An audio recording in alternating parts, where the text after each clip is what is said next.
What's up guys, welcome back to the channel. Today we were looking at a 10-second KO that Buakaw delivered when he was fighting for K1 Max. I'm going to share with you guys the awesome video footage of him executing this 10-second KO, and then we're going to talk about why it happened, what you can do to make sure you don't end up on the wrong side of a 10-second KO, and just a breakdown of the whole situation so you understand it a little bit better. So right after the intro guys, Buakaw demolishing somebody in only 2 techniques.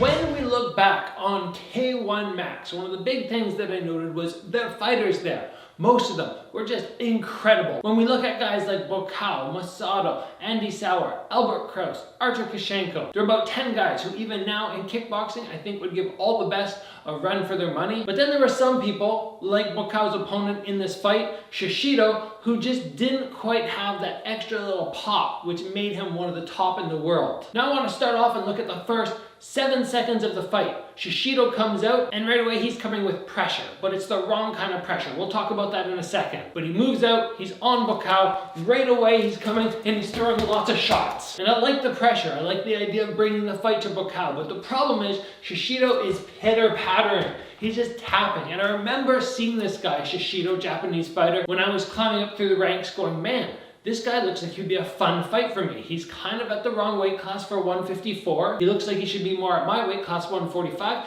And he doesn't look like he hits that hard. So I thought maybe down the road I would end up fighting him. It hasn't happened, no big deal. But this is one of the reasons that Buakaw, I think, right away went, okay, this guy is just throwing these little tip-tap shots on me. Nothing's gonna hurt. And then the first shot that Buakaw throws back is just a rocket of a kick. He's in the corner, he executes the nice long guard, which he's so fantastic at. And then from the long guard, once he's posted up, he's created that distance, he just lets that back leg just sail through. Now Shishido did a good job in getting his hand up enough to block it, like a split second later with that hand down a little lower and he would have been out on the first technique. But that's when Shishido should have recognized. I came out, I threw 10 shots, let my leg go a little bit, nothing's landing, and then Buakaw fires back a technique that could have KO'd me. Maybe I should just ease off for a second and reassess, but he doesn't do that. He walks right in with a left hook. When he walks in with that left hook, Buakaw comes with his own left hook and bam, he's down. Now there's a couple big things Shishido did wrong here, which led to the KO. Number one, obviously very easy, when you go to throw, you don't want this hand down here. It should have been tight up to the head, but you guys already know that for the most part. What I was really interested in is the way he kept his shoulders very square. Whenever we throw a left hook, the whole body should maneuver. And then possibly your head will turn too, and then he maybe could have seen the shot coming, tucked his chin in, or just taken the shot better right in that area, as opposed to keeping everything very square and having the shot coming from the side. I did another YouTube episode recently with my brother who is in med school, and one of these past summers ended up doing a study along with some people at our local university on concussions. And in that episode, I'll link it up here, he said that straight shots are not as damaging to the brain as hooks. Something about that sideways impact and the jarring is much more damaging than the straight punches. So if we're kind of keeping that in mind, when I throw my hook, if I stay very square and then another hook comes, I'm in trouble. But if you turn a little bit and you take the shot here, it's more like taking a straight punch. I'm not saying you have to do that every time, but very often, if I'm coming for a big shot, I am turning my body like this. Number one, for more power through the shoulders, but number two, it gives me that ability to unwind and put more power into my second shot. Whereas Shishido was coming in one and probably gonna continue with that light pitter patter. I wanna throw the whole clip up right now, 10 seconds, straight through, you guys can check it out. And right away, you should just see the intensity that Shishido's bringing.